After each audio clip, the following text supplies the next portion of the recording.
Okay, well, the voices you're about to hear, how you have not probably heard, well, you have probably heard one recently, but that was the episode that we finally uploaded after a long time. This is our first actual episode that we're recording. My name is Aaron. And my name is Chris. And this is the County Gamers, and we haven't sat down to do this in quite some time. And so the question is, where have we been? I will go first. I still have a full-time job teaching at a high school here in Fort Morgan. I also do GED courses at our local community college, and I am teaching language arts, social studies, math, and science. So my Monday, Tuesday, Wednesday, Fridays, I have 2 hours, 5 to 7 p.m., which makes for a bit of a long day sometimes. And so my ability to kind of do anything outside of my full-time job and my part-time job has been limiting, which has led me to not be able to play as much games as I'd like to during the week.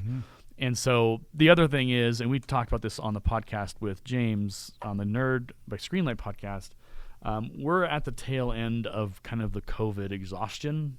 And that's just kind of what I've been dealing with, is like just kind of trying to find not find myself. That sounds really like existential, like I'm having a real like identity crisis kind of situation.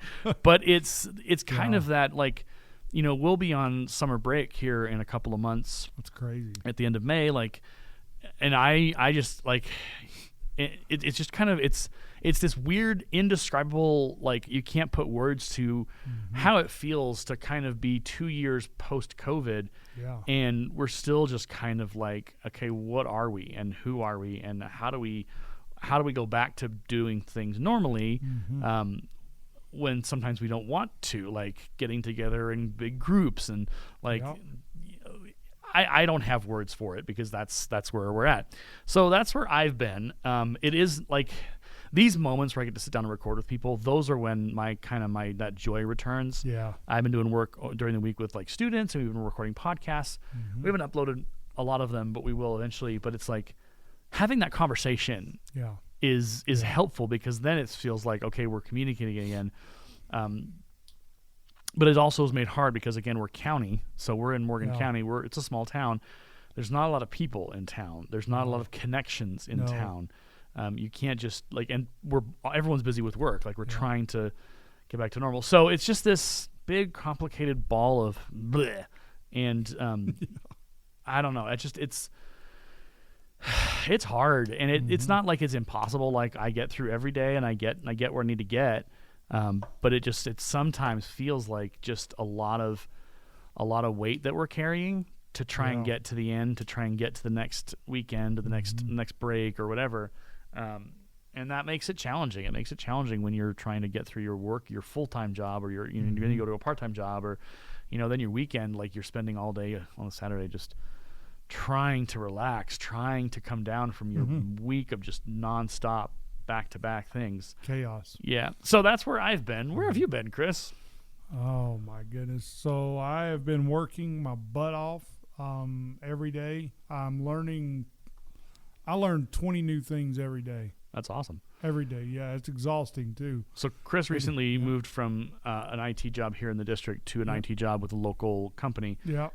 And he's been experiencing a lot of, well, like you said, you're learning something new every day in this new world, and they're two different industries, and it's insane. There's a lot of, when you go from working in in a government like school district position to now working in a public sector job where it's an entirely different animal. I love it though. I love it, man. It's hard, but it's challenging, but you love it. The challenge is where the joy can come from in some ways. Do you think? Yeah. Okay. I would say that. Yeah. And COVID there has been ridiculous. Yeah. Like we have like a thermal camera when you walk in. You have to stand in front of it every morning. It checks you out. Yeah, checks your temperature. It's recording 24/7. Yeah, it's crazy. But I really like the fact that they really want to protect their people. So I mean, they've done a really good job of doing that. Yeah, they're a good company. That's good. I'm glad. Well, that's where we've been, and now where we're going. So after that uplifting opening, I'm sure you're just like, well, this is the most, I don't know what the word is for it, melancholic opening of a podcast we've ever had. When we come back, we're going to talk about some stuff and some games and some things. I'm really excited to talk about a couple of games, and we're actually going to talk one that I didn't mention to Chris that I'll still surprise him with. And then we'll kind of go from there. So yeah, this is the County Gamers. We'll be right back after our intro music assaults your ears.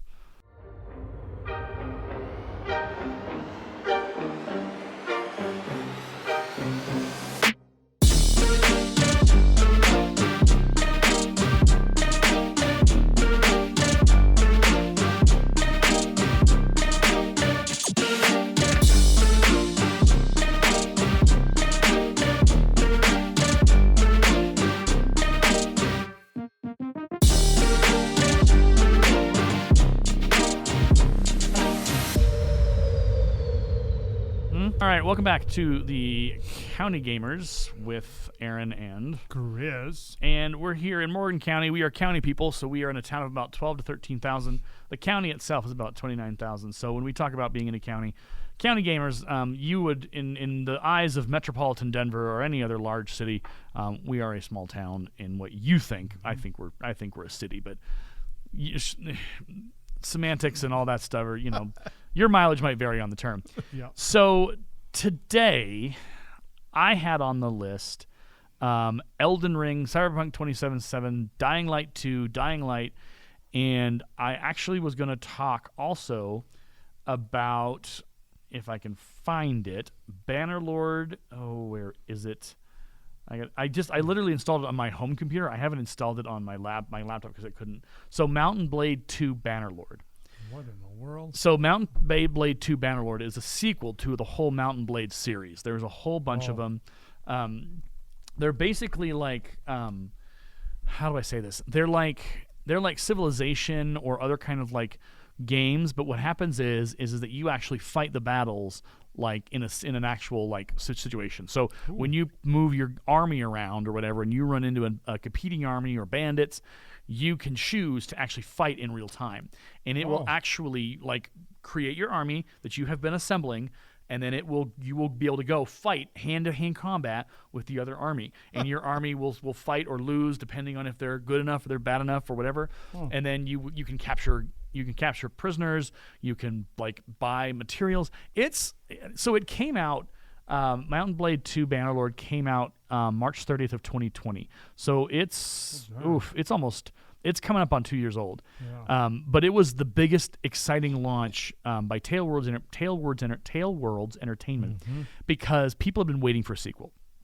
And so Tailworlds had been building it up in that year of like, it's coming. So at launch, it was like, wow, it's amazing. And there's been some bumps and things in the game. Oh, I'm sure. They've had to make a lot of updates. But they've been working on it consistently since then. Currently, the rating on Steam is very positive. Yeah. It's a lot of fun. It's still in early access. 2 years later, it's still in early access, which, whatever, I'm not going to judge it there. But it is a lot of fun because you can basically become either a vagabond or you can try and become like an actual like lord of a castle or like a community, or you can go for being even like the emperor. Like there's a lot of possibilities in there. And so I haven't loaded it up in a long while. So this morning, I loaded it back up, or last night I loaded it back up, and I started playing it and I was like, okay, this is actually, the graphics have improved significantly. The combat mechanics have improved significantly. There's a lot more features. There's a lot more cool stuff, and it's really come a long way. And so if you're looking for a game to kind of just play around with and have some fun, they have a sandbox mode you can play around with as well, or you can go on the campaign. The campaign actually has you do quests, and it's a step-by-step process, but it's a really cool campaign. It's currently at $49.99 for the game itself. But they are updating, the last update was January 14th, so I suspect we're coming up with another update here in a little while because it is almost the end of February. So it's a fun little game. I love the series because the series has really been kind of just every game has been an improvement, and there's a modding community out there with the older games. And so there's possibilities of that being even more of a thing. So yeah, Mountain Blade 2, it's one of the few games that I bought straight out the gate. Like I was like, I gotta have this. This is important. So that's cool. It is. It's a little fun. You have to really be into that kind of game though, because like if you're into first-person shooters or first-person battles or whatever, there's a lot of maintenance. You have to manage your house and your army and your people, and you have to keep track of your statistics, and you got to upgrade, and so there's a little bit of micromanagement involved. But it's a lot of fun. I really like it a lot. I like the battles. Yeah, it is, and they're fun. Like you can get like horsemen and like archers, and you can get cannons, and you can get like it's really incredible. It's a lot like the series that it's kind of sad what's happened with it. And I gotta search for it because it's not on the top of my head. Atill. Okay, come on. Atil. Did I not have Attila on here? What the heck? Atil. How do you spell Attila? ATI? Yeah. Yeah, LA. That's what I would think. What? Unless it's double L. I don't even know. So there's a game series. I'm going to find it here because I don't. Maybe I didn't buy it. That would be a little bit strange. Maybe they removed it from the Steam game series. Attila. Yeah, Attila. Oh, that's what I'm doing wrong. Yeah. There's where my mistake was. ATT. There it is. So the Total War series. There it is. I found it. Total War. So the Total War series is a lot of what Mount and Blade 2 does. Oh, gotcha. And so but it also does it a little bit differently. And I like Mount and Blade 2 Bannerlord. The Total War series has been produced by Sega primarily, and so their Total War series, the later games have not been great. Like Empire is a classic, Medieval 2 is a classic, Napoleon, Rome 2, Shogun 2. They're a lot of fun. The new ones they've come up with, like I think Attila was the last one. They may have come out with another one actually, another Total War series that I did not sign up for. I was like, I ain't doing it. I just they don't seem to really particularly care. Yeah, Total War 3 Kingdoms was the last Total War game that came out. And that one was May 23rd of 2019. And the reviews now are like mostly positive, very positive. Mm-hmm.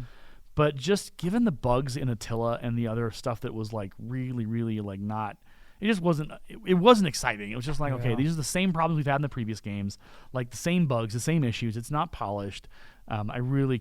I can't say because it's not They never really impressed me, and it made me sad because it had such great potential. The Total War series, the previous iterations were so strong. They were good, and a lot of fun, but this one was just disappointing. I hate when they do that. And it's like, as a gamer who's been at it for a while, like I'll be like, you know what? I'm not gonna buy your game because it's junk. Like if you're not gonna give me a finished product, like. I mean, I'll put up with a lot, but I won't put up with continually the same problems every dang time. Like, come the heck on. Speaking of Cyberpunk or problems, so Cyberpunk is updated like a week and a half, 2 weeks ago with the next-gen update. It was the big update, and it was actually impressive. Like, the game runs a little better. The people aren't all carbon copies of each other in the like when you're walking around town. Oh, yeah. People actually respond to things. Like, oh, cool. The bugs for the most part are getting ironed out. There's still some times where I'm walking or I see something, I'm just like, that's not next gen. That's a person inside the wall.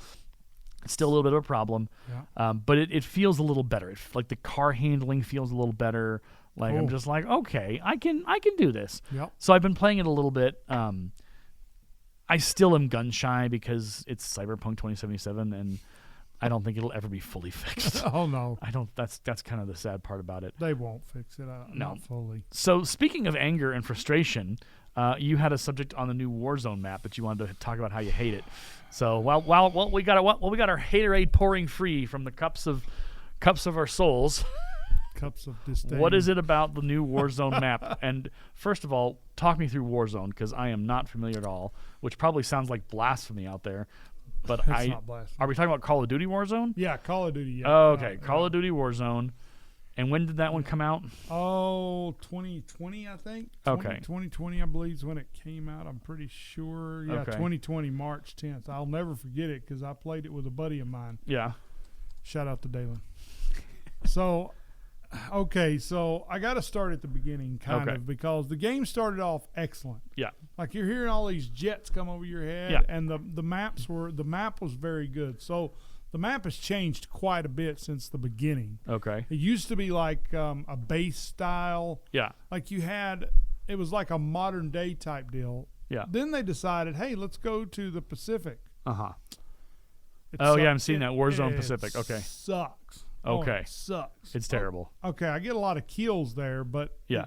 I just don't like it. My brother-in-law, shout out to my cuñado, Chewy. They so what's happening is they've taken it to more of a jungle style. Okay. Instead of an urban type environment, it's a jungle style now. Well, the issue is it takes you forever to get anywhere. Okay. Because you run into trees. Right. Some of us can't drive. Right. We get in a Jeep and end up running it off a cliff. So Yeah. that happens quite often. Yeah. But it's sort of like, and they make these changes. They always make these changes to the game that makes it worse. Like they go to improve something and it gets, and you're like, dude, it wasn't doing this before. Why is this doing this now? Right. Yeah. And it happens a lot. They do this junk all the time when they update. Now, don't get me wrong. Yeah. This is one of my favorite games. Okay. So it's like a massive multiplayer. Yeah. It's online. It's currently free, from my understanding. It is again, free. I don't play any of these kind of games. I don't play online massive. Yeah. MMOs. I have steered clear of them for most of my life because what little I've engaged with them, it's always just like, where is the fun here? I don't like any of you. I don't want to play with any of you. I just want to play on my own and make my own discoveries. I don't need multiplayer. So this is something that I have no knowledge and no care about. But I do recognize that there's a lot of issues when like they'll introduce a new level or a new segment. And it's like everyone's asking for this one thing. Hey, do this one thing when you put the new thing in. And then what they do is not that. Yeah, they do everything but that. Yeah. Everything. And see what ends up happening is you get – so this is the game. This game's special to me because it's the one before my dad died. We played it all the time with me and my brother-in-law and my dad. Yeah. And my dad never got to play – the Pacific. He would have hated it. He would have hated it. He would have said, this stupid game, I'm not playing it no more. This game sucks. He would have given it up. He would have. He did it several times because they would do away with, there was this one called Plunder where you go out and you try to get as much money as possible. Yeah. That's the one we love to play, and then they would do away with it. You're like, what are y'all doing? What? So I finally got to the place, I'm like, you know what?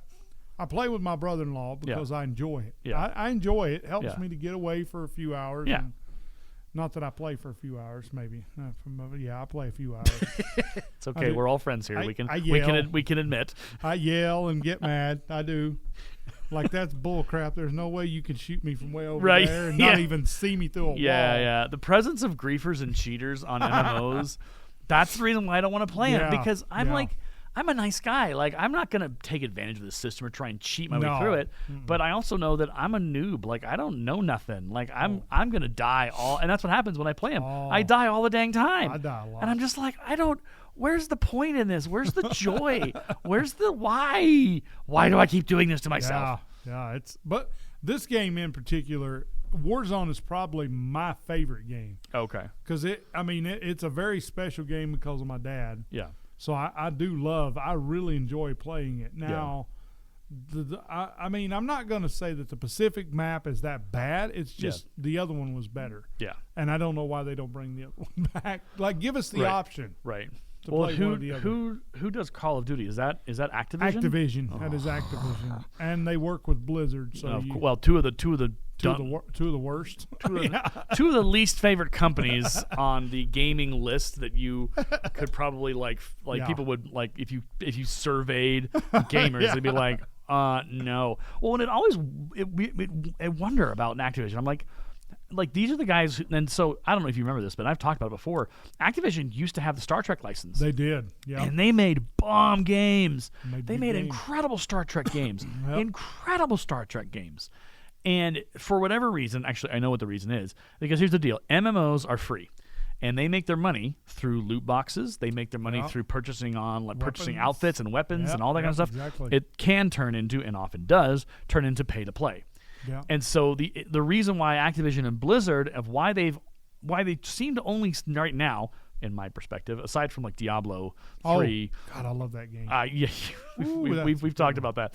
But like for the most part, these companies, they just make massive online player games that are either battle royale, but are games that you could easily drop $10 on it one day and another, like, because you're like, oh, I got to get this, oh, I got to get that. Hey, it's only $10, and then by the time you're done, like a month later, you've dropped $500 on the game, and you're like, oh dear God, what have I done? I'm not doing that. Well, you not, but you're talking about younger folks who have disposable incomes probably from the jobs they're working or whatever, and it's just like, for me, I don't like that model because that's not gaming. No, that's not the power of making a strong game with a strong story and a strong plot that I would go back and play years later. Yeah. Like, there are games that I would love to hunt down and play again because they're just that good. And then, like, Dragon Age, the whole Dragon Age series is fantastic. Really but good. It's not MMO. Nope. It's a single player game, but it's based in but it's so rich and so deep and so incredibly fun because you get to engage in the world. Yeah. And I just MMOs. My worry is that that's where a lot of game studios are going because they're trying to make these battle royale games, and it's like this is not what anybody wants. It makes money, but here's the deal: there's a reason why Fortnite's the granddaddy of them all. There's a reason why Fortnite isn't dead yet. There's a reason why Minecraft isn't dead yet. But there can only be like maybe 3 to 4 major MMO players at the top. Yeah, right? Because you can't have 10. No, there's not enough players to be playing 10 at the same time. You can't. You're gonna have maybe 1 to 3 to 5 big names out there that are gonna be. But that's the extent of it. Like, you're not like, and so when these game companies are like, "Hey, we've got a new battle royale coming," it's like, we didn't need that. Nobody asked for that, and I'm pretty sure whatever you're going to throw at us is going to be terrible. It's going to suck. Well, and like I think Ubisoft came out with. Oh my God! What was their new battle? It was like a Tom Clancy battle royale. Oh, hold on, because it had aliens or something. Yeah. Royale. What was it? Hold on. It's aliens. What was it called? Yeah. So. Tom Clancy's Alien Extraction. So Rainbow Six Extraction, which is just I saw the ads for it and it was just like, what? What are you doing? Like, this is it? This is the next Tom Clancy thing? Really?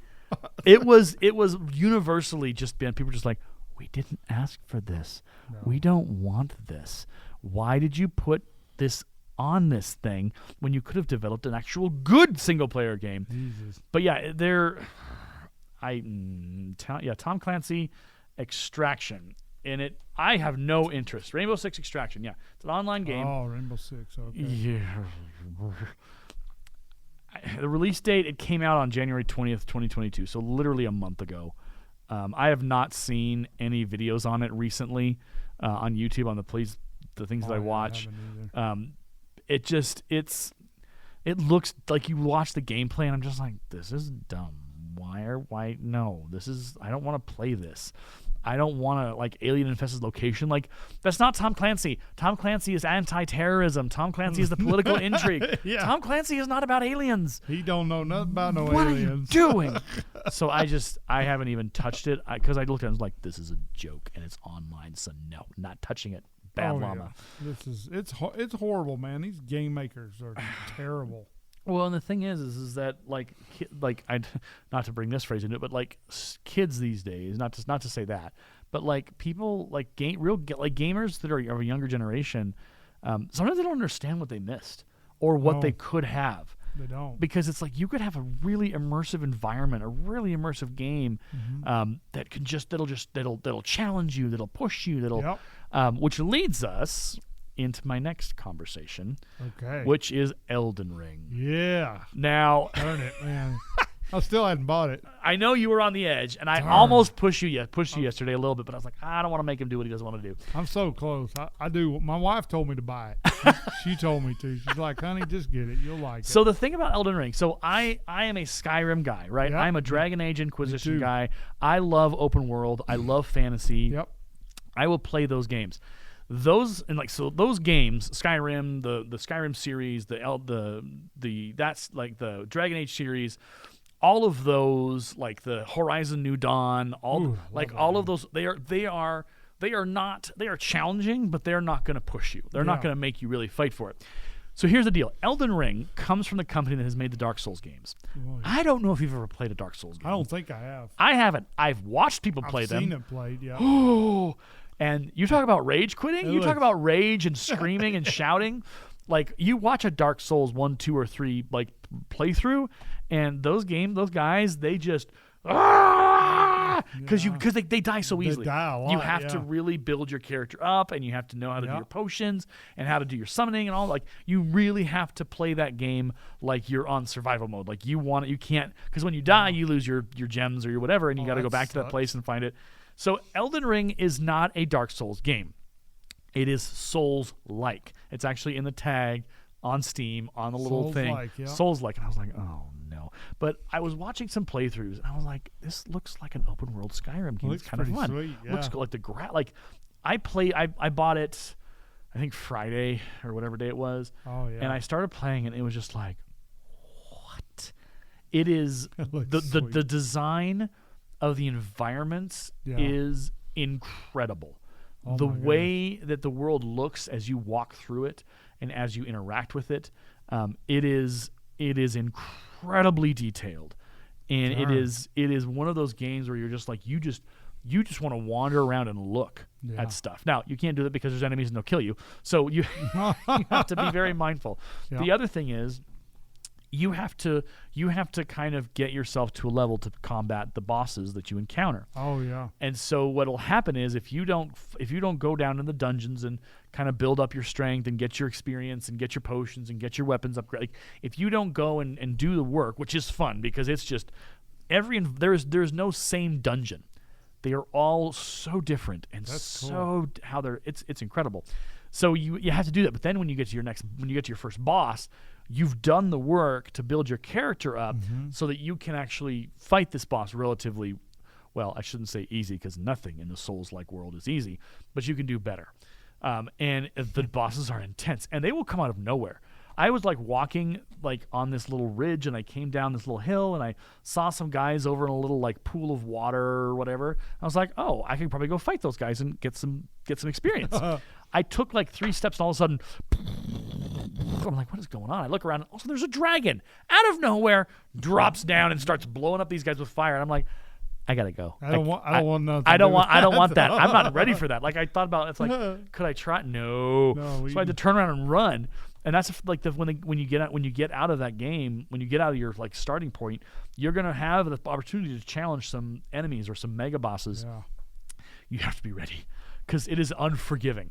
Now, I will freely admit that I use trainers in a lot of my games. Yeah. I am not competitive. I am not a guy who's going to just like really get into it. Like, I don't like to have to really work for it. That sounds really terrible as a game. It does sound terrible. But it's like I know what you're saying. I play games for fun, and I want to have fun. And the Elden Ring is a fun game, and the trainer allows me to kind of figure out, okay, this is what this game is going to be like. This is what's going to be, okay, I might come back and try, or I might turn off the trainer for this and kind of experience it. But it is a lot of fun. I was watching a video review of it, and they talked about how like you transition from place to place, from world to world or whatever. Yeah. They are so unique. And like the way he explained it, which I loved, and it made me understand it. So when you play Dragon Age Inquisition, you go from one world, you go from one area to the next. The area is different, but how it interacts with you is similar. Like, similar things transfer along. In the Elden Ring, nope.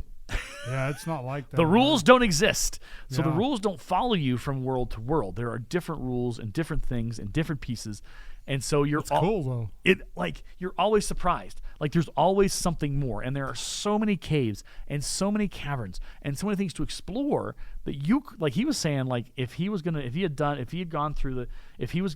spent some time in the game, but he said, if I was to calculate out going in, if I did a full completion, every hidden secret area, place I needed to go to, including the main storyline, he was like, it would take me 120 hours. Holy crap. And I was like, oh my gosh. And he's like, but I wouldn't be mad about it. I would have enjoyed, and I will enjoy going that direction and going that length to experience just how like awesome this game is. So it is and so you'll love this. So for the first time ever, I bought a Xbox controller. What? I know. So the thing is, holy crap, is Elden Ring operates so much better via controller. Oh, it does. And I think we've talked about this before, about how you're like, yeah, I use the controller, and I'm like, wow, whatever. I'm a keyboard dude. I'm always gonna be a keyboard dude. Well, that day has come to an end. So I went to Walmart and I got myself an Xbox controller and I started using it. And I was like, oh my gosh, this is amazing. Yeah. It's legit. Like, everything works. Like with Elden Ring, the keyboard controls are nuts. There is no mapping. Yeah. It is like the map isn't M, it's G. Why is the map G? Yeah. I don't know. It don't make no sense. And like I tried to, it was so hard. I was like, I don't know how to map my weapons. I had to Google, what? And I still couldn't figure it out. So then I had the controller and I was like, okay, you click here and I literally had it done in 5 minutes. Oh, that's crazy. I had been spending like 45 minutes with my keyboard going, how do I make this work? How do I do? I can't get my weapon. I can't get my sword. I don't understand. And then I got the controller. I plugged it in, and I was just like, oh, click, click, click. Oh, I'm done. Holy crap. That's crazy. What's interesting is now I'm going to start to play around with my controller with other games that I've got that are first person, or even like Cyberpunk or other games like that, where it's like, okay. All right, I'm not opposed to this controller world, because my idea of a controller has always been PlayStation 4. Like, that's what I used it for. Exactly. Yeah. But this is another thing, and then we'll talk about your networking craziness. So something that I realized is, so I didn't know, again, big old nerd, WWE nerd. So WWE 2K22 is coming out in March. 2 weeks. It'll be here for spring break. You gonna buy it? I'm going to, yes. You're going to buy it. But here's the thing. What I realized is I could get it on the PC, which is going to be better processing than my PlayStation 4, better graphics. Better graphics, yeah. And if I had a controller, it would just be like I was doing on my PlayStation 4. And I was like, boom. There we go. That's my solution. So I bought the controller for that, but I also bought it because I was playing Elden Ring, and I was just like, holy crap. Like, it makes it such a difference. Like, it's so much like more like functional in how you like access your weapons and how you do your combat and how you do like jumping and stuff like that.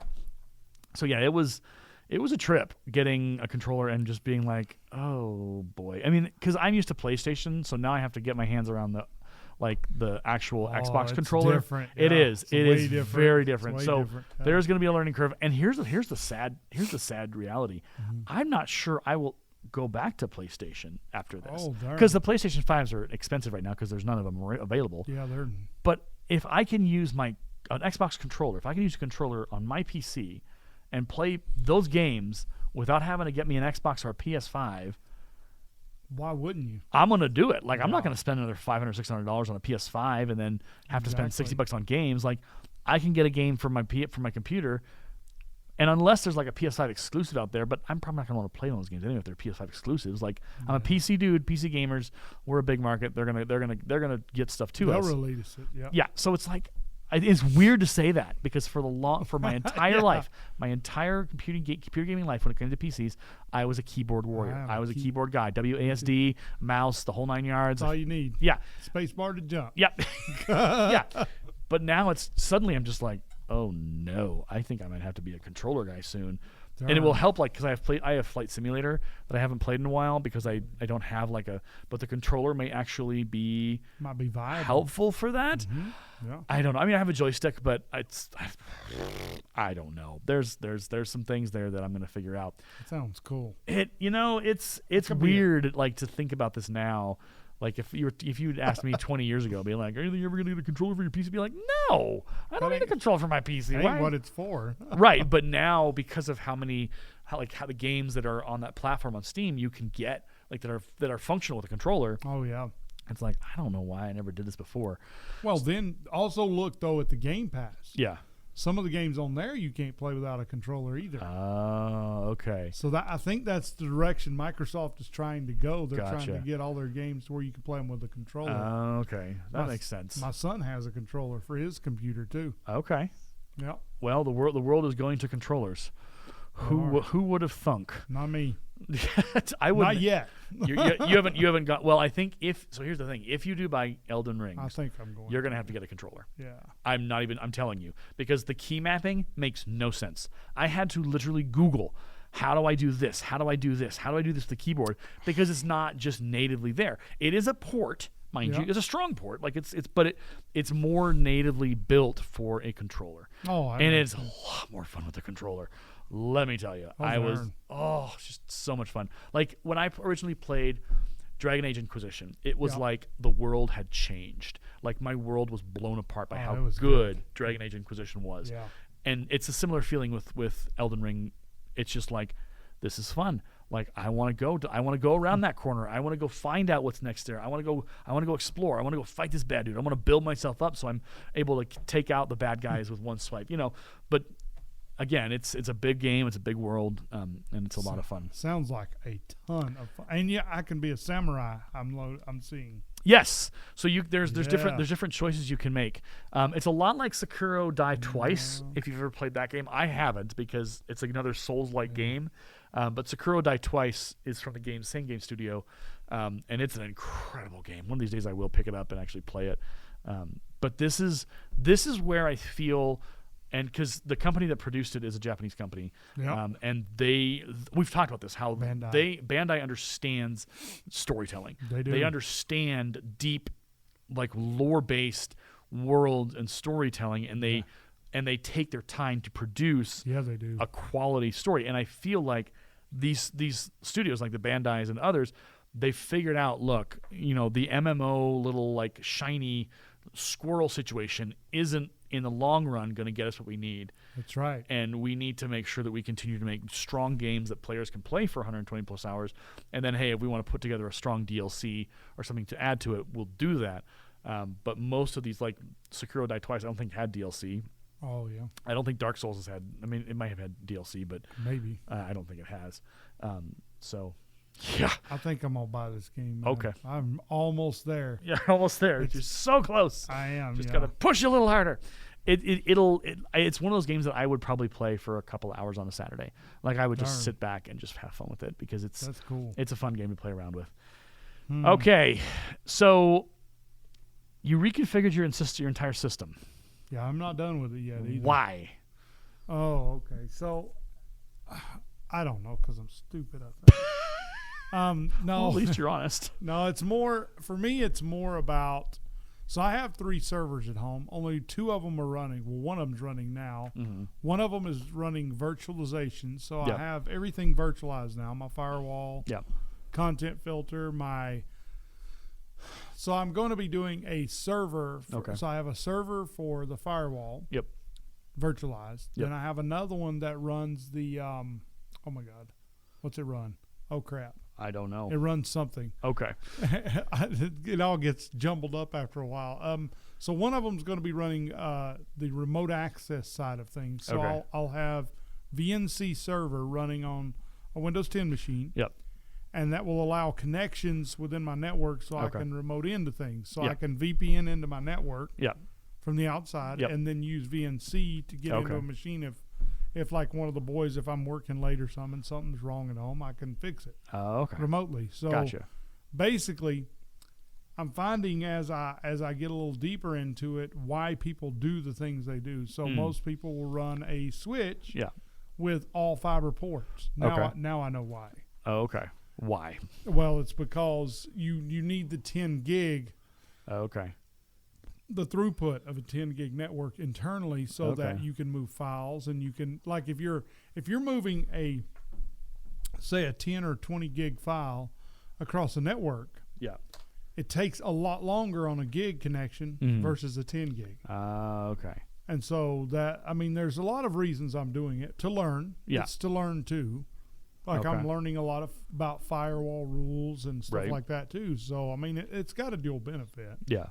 But the big reason is because I can take complete control of my network. So I can say, like, let's say that my boys want to play the game. Yeah. Well, you can play the game from this time to this time. Okay. But you can't play after these times, before or after. Gotcha. That's the key. Okay. And not only that, but then I can go a little deeper and say this machine can't do it at all. Okay. Or that machine can do it, but only from this time to this time. Okay. So a lot more control. It's a lot more control. So what I went with, I was using Untangle, and they made me mad. This is for you, Untangle. The lady told me, she's like, you better get in now. You better spend the $50 and get it done. And I said, well, okay, whatever. Right. I completely forgot about it. Right.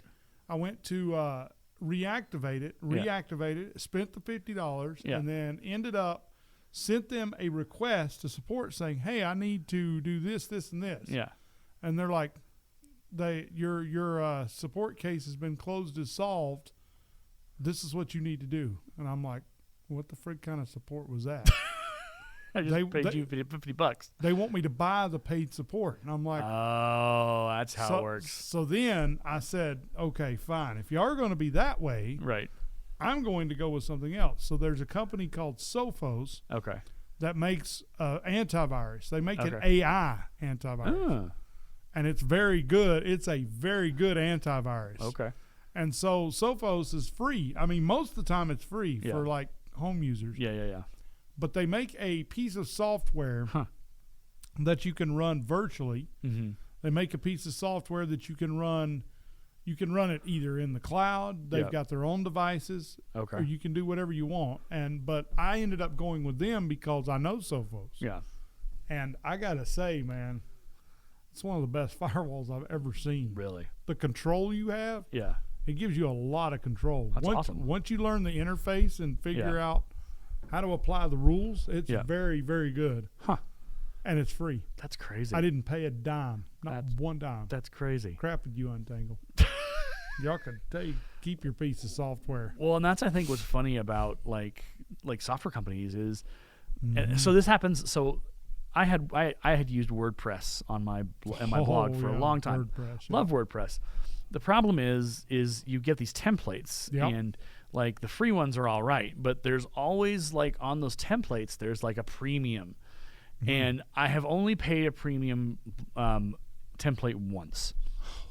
Oh yeah, and it was cool. It was a good template, but the thing about it is that you don't know how long these companies are going to be around with the templates. That's exactly right. Like, and so they will update the templates. Like, hey, here's a security update, or here's this.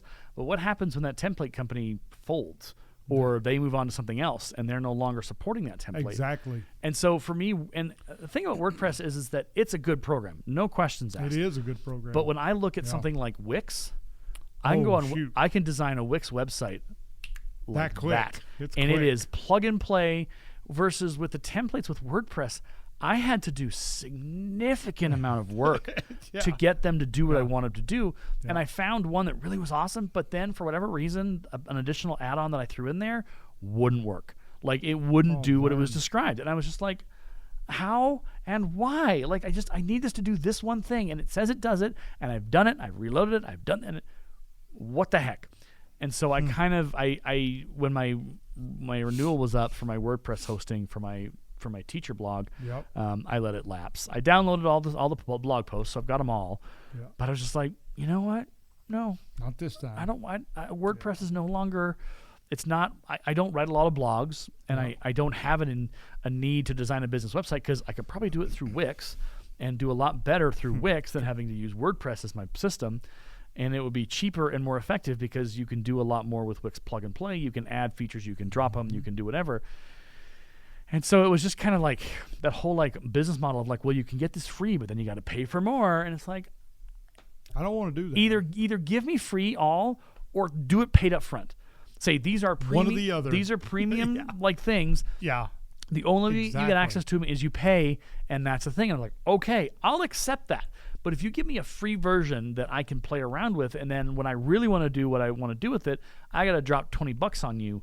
Okay, you fooled me into thinking that I could do it free. That's exactly. And I'm just, no, I'm not doing it. Yeah. And I know there's a lot of people out there who probably do that, who they do like they will plunk down the $20 for a template. I'm not doing it. And I'm just like, I'm not comfortable giving you money that. Well, the other thing is that some of these like template sites, I don't trust them, because I look at their website, I'm like, I don't see any information. Looks I see a lot of stock images. I am not going to give you my money because I don't know who you are, and I don't trust you as far as I can throw you. And so I finally decided, I was like, you know what, my blog, I'm not really writing a lot there. I'm not getting a lot of visits. I'm just going to let the blog die. I'll keep the domain name, and I'll hold on to that, and then sell it. My blog, my domain name is A Delayed Teacher, so it's my name. It's tied into me, and I like having it. I like being able to own that, a piece of the internet of my own. Like I own AaronDelay.com, Yeah. I've owned that for years. I own mine too. When the domains, when I had the ability to purchase it, I was like, I gotta get it. When Facebook announced that you could get your username, like 15, 20, 30 years ago, I don't even know what it was. It's a long time ago. Yeah. I literally, like the timeline that it was announced that it was available, I went and like woke up and like went and registered my name. So I got facebook.com/Aaron Delay because like there's actually like 4 or 5 of us in the world right now. And I was like, I'm not letting anybody get my username. And like my Twitter username, it's Aaron Delay. Like branding is important, even though I don't do a lot of branding. That's hard though. It's hard to get your name the same. Yeah. Well, and that leads us into the next conversation, which we probably will finish out this podcast with, is the creating thing on YouTube. Oh my God. So you were creating like at least several times a week previously. Yeah, I was. Yeah. And you were doing both on your technology channel and your gaming channel. Tell me what that was like. Like you were able to create and you had the time. Yeah. Well, yeah. When I was working for the school district, I had a lot more time. Yeah. And now I'm not going to say that they take more time from me at the plant. They don't. Yeah. But my mental capacity, I'm more tired. Yeah. At the end of the day, yeah, you're doing a lot more. I'm doing a lot more mentally than I was in the schools. Yeah, which is it's a different world. You're talking school district. You're talking like multi-million-dollar business or billion-dollar business company. Multi-billion. Right. Yeah. There are a lot more pieces involved in an IT world. But I think so. You created, and so you haven't created anything for the last couple of weeks. I did. Okay. I did. Okay. So I released a video. Let's see. I hadn't done anything on my gaming channel for at least 2 or 3 months now. Yeah. My technology channel, I mean, I've got videos that have 800, 900 views. Yeah. And I haven't, I mean, it typically takes about 2 weeks and I'll get over 100 views in a couple weeks. Yeah. Which to me, that's awesome. And engagement. I get engagement from people too, which for me is important. Yeah. That's the piece that's very important to me, is getting the engagement. Well, and that's so on your end, like, because that's your technology channel though. Yeah. So that's where, and that's what I think it's interesting. People are very interested in that. There's a lot of YouTube channels out there that do talk about technology. They do. They do talk about tech. They talk about computers. I think people are interested in that. So on the other side of the coin is where we were both creating, like you were creating gaming walkthroughs, and I was creating daily video blogs as a project for, I'm going to do it. The whole year of 2022 is the year of the vlog. Like I'm going to do it. And it's weird. Like you produced, like I made for about a month and a half, I made videos. You did. I was impressed. That was hard. The thing about it is I was in my head, I was like, you know what? I'll just keep making them. I'll keep talking. I don't need to have comments. I don't need to have views. Here's the thing. The unspoken truth that I have long refused to admit until now when we were talking earlier. Yeah. You need those views. You need the views. You need the comments. You do. Because what is the point of it other than you just shouting into the netherworld? Yeah. Like if all you're doing is just making videos to the world and you're only getting 5 views of video, I mean, it's exhausting too. It is. Well, and for me, it wasn't. I just was doing 5 minutes and I wasn't editing. Yeah. Now, if I had time, I would definitely throw together. Like I would work on some fun, creative stuff. Yeah. But the thing is, and I think it's either the dirty secret that nobody talks about or it's the open dirty secret that everyone knows about. Yeah. Is that when you create content,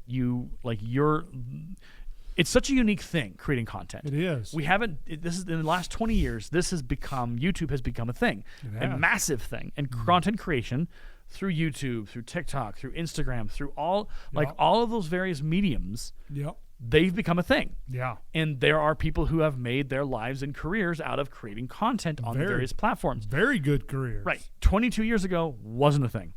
Didn't exist. It didn't exist. Yeah. And so now as I was making those videos, I was going, I need content. And like to my point, I was talking about off air. I was like, yeah, Chris, you commented once or twice. I did. People comment like one or two. Yeah. And it was just like, I don't want to do this anymore. Yeah. Because as much fun as it is to make videos and have fun with myself and have like, there's that weird dynamic of there has to be engagement. Yeah. That's how I am too. And it's very strange to kind of admit that. Yeah. Because you think, I can just make videos and be fine. Like I won't need anybody to tell me I'm doing good. But after a month and a half, I was like, I have no drive. Yeah. There's no purpose. No one's watching. And since I stopped, the only people who've noticed has been like you and my wife. Yeah. No one else has been like, hey, where you been? Hey, haven't seen a video from you. Yeah. And I think that's okay. Like, it's not a bad thing that nobody noticed. Like, and I've made this point on both blogs and tweets and in podcasts. You know, there's this struggle to avoid being like wanting to be popular, wanting to have a brand and whatever. You have to fight hard against it because it's so easy to be like, oh, I'm going to make my brand. There's a lot of YouTube channels that I have like found and wander onto, and I'm like, okay, well, they haven't made videos in a year. What happened to them? And I go look for their Twitter account. It's gone. I go looking for their Instagram account. It's gone. Like, people start out trying to. It's hard, man. It's difficult. It is, and it is not easy. Yep. And so for me, it was like an outlet. Like, it was kind of like I was able to say my piece. But the thing is that you can do that only for so long before it's like, hey, is anybody listening? And it's a weird. I think it's a human. I want to say it's a human condition. Like, when you made your gaming videos, you got some comments, a couple, but not a lot, and your views were traditionally they were low. They were real low, and so when you get to that point where you do that for a month and a half or longer, and you're like, okay, well then what's the point? Like, why am I not getting what I need? Exactly. Yeah. And people are like, oh, well, you just got to keep working. I'm like, yeah, but guess what? I am not a 21-year-old, 20-year-old. Like, I can do this. Like, I am 39 years old. Yeah. I can't. I am not a content creator getting started. Like, I'm not going to be able to pull this off if there's not enough interest in it. If it's not going to be something, woo, let me watch this, or hey, we're watching it. Like, and it's a total game. Because the reality of it is you don't need to make YouTube videos. You don't. Like, you don't need to make content on Instagram. No. You don't need to post stuff on Facebook. You don't need to post content on Twitter. Like, all of this idea of social media as needed and necessary, and you gotta put content out there, and you gotta promote your brand. It's like there are the amount of people that make the money on the YouTubes. There's not a lot of them, and I think the illusion is minuscule, man. Is that like the mid-range creators are making money, but even they're having to struggle and fight and trying to get what they need. And it's it's not worth the effort. And I know it sounds like I'm just too old for this, and it is. Like, I have a full-time job, I have a part-time job, and I have a life that I need to pursue. It's interesting. So recently, I deleted Twitter off my phone. It's like, I'm done. Delete Twitter off my phone. I mean, I still have an account. I still can access it on my computer. But I stopped getting notifications on my phone. The difference that has made in my life, it's huge, huh? It's been insane. Yeah. And so I haven't installed it back. Like, the whole Ukraine thing that's been going on, I've been kind of monitoring it using a browser. Yeah. But my next step, probably in the next couple of days, is I'm going to delete Facebook off my phone. Yeah, there you go. I'm going to get that out of there. I'm going to do that too. I'm going to keep Instagram because that's how I it's a limited fashion. I can't do a lot of doom scrolling. Yeah. Like, I check on people and then I get done and I post something and then I'm done. But it's like the world is meant to be lived. Yeah. It's a lot like, games are fun to play. Like, on a Saturday, playing a game for a couple hours is fine. Sure, yeah, that's fun. But the world is not Twitter, Instagram, YouTube. It's not the real world. It's so far from the real world. It's fake. It is. All fake. Yeah. And it's not real. I agree. I think that's been kind of a long looming determination for me with this whole YouTube thing. It's just been like, it's not real. Like, even if one of my videos went viral, like, now there's an expectation of content. Yeah. Then I would have to and I wouldn't. I would just make my own thing. And I like to create, but I don't want to create for no purpose. Exactly. That's how I am too. And so I felt like after that month and a half, I was like, it's not catching on. Like, it's not picking up views. I'm not getting much engagement out of it, and it's not really building a community. It's not really engaging in a community. It's there. And it was like, you know what? And I walked away from it, and I said, maybe I'll get back to it. Maybe I'll, after I get to spring break, maybe I'll contemplate it. But it's like, even then, it's like, well, I don't.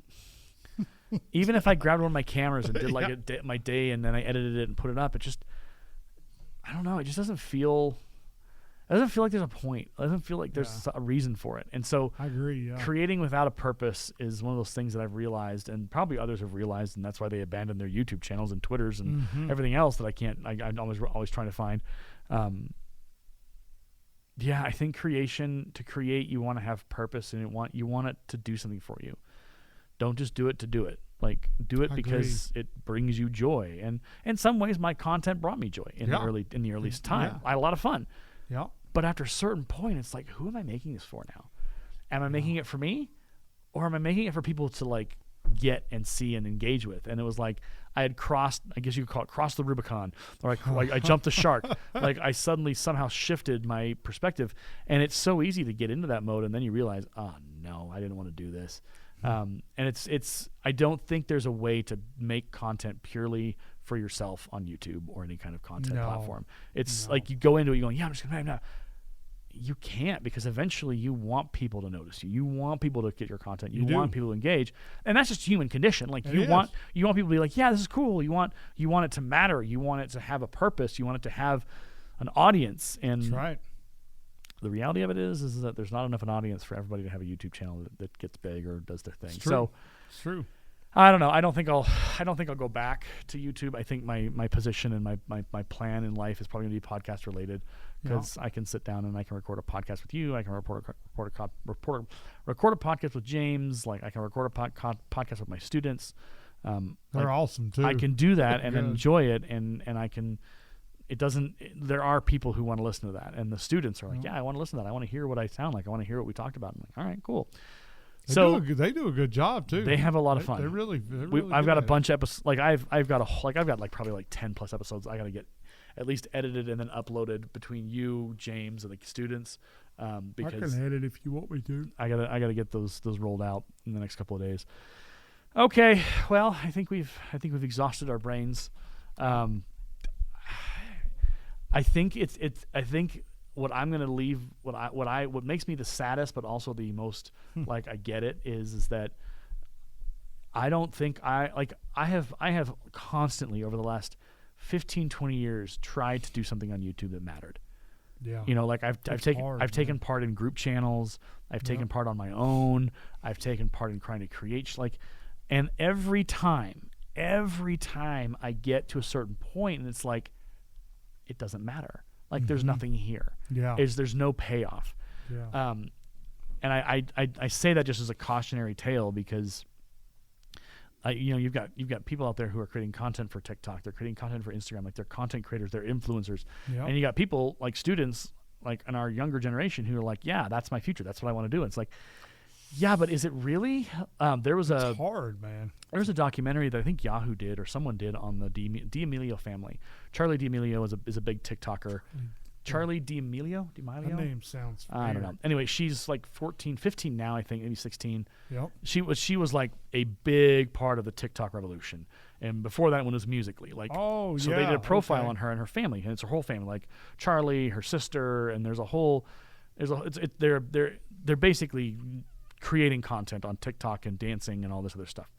And they did and part of the documentary that I haven't watched the whole thing, but part of what someone like was talking about on Twitter or social media was like, if you watch the amount of emotional like emptiness that Charlie and her other family members, they talk about consistently about how we're just making it because we have to.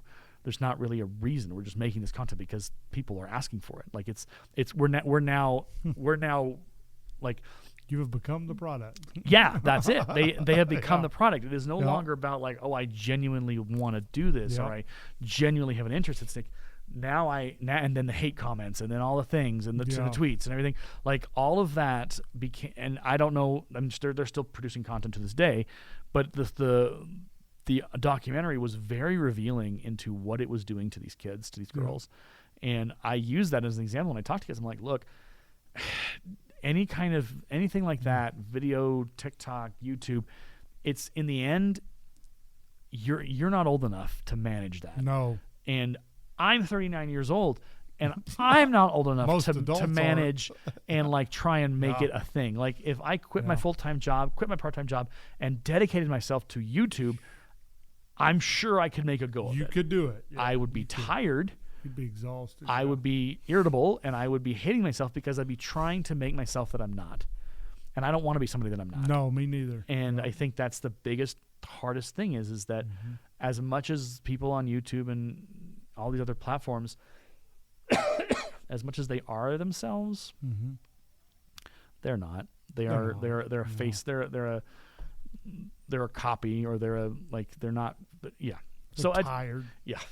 Well, and I think we're going to see a lot more creators struggling as YouTube continues, and TikTok and Instagram and all this stuff, because creating is rough. It's rough, and it's you gotta I love doing it though. Yeah, and I think if there was a way, I think to like establish like even in Fort Morgan, like to establish like a group of people who were creating together. Like, some way to put together a bunch of nerds and say, hey, we're going to create content, and then like not market it, but like be like, hey, there's a bunch of people in Morgan making videos. You should sub to them. Hey, we're going to tell stories about Morgan. Like if there was a purpose, like one of my ideas has always been like Morgan County stories.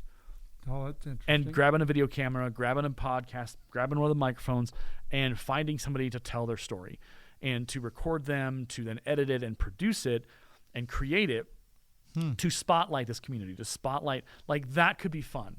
And the motivation would be to tell their stories. That could be fun, yeah. So I think there's ways for us to create. I don't have a solution. I'm still in the planning stages of that one because it's been going on for like 2 years. And I've just been trying to figure out, like, okay, because I can't do it alone. It's going to be hard. Well, and that's the thing is I can't do it alone. I would need literally, it don't have to be the weekends because my weeks are full. Yeah, mine too. But it could be, I don't know. There's, like I said, if you create for a purpose and you create with a purpose and that purpose reaches something or someone and has an impact versus just making videos to make videos, that's where the creation joy comes from. That's where the consistent long-term, oh, I like doing this. I like doing a once-a-week video where I find somebody in Morgan to talk to about their story, and then I upload it, and then I share that with the world. That's something that would get me to get up on a Saturday morning and roll out at 8 and go like, hey, can I tell your story? Let me record you, and then let me edit it, and I'll put it up tonight, and there's a story, and there is a Morgan County story. Okay, hey, tune in next week on Sunday when we upload the next one. And so, like, that's part of why this podcast is so much fun, because it's like, hey, check with us next week. Like, you'll get to hear stuff continually. So, I don't know. This is just me brainstorming off the top of my head. We'll put some more together. We do want to do video stuff out of Create at Morgan.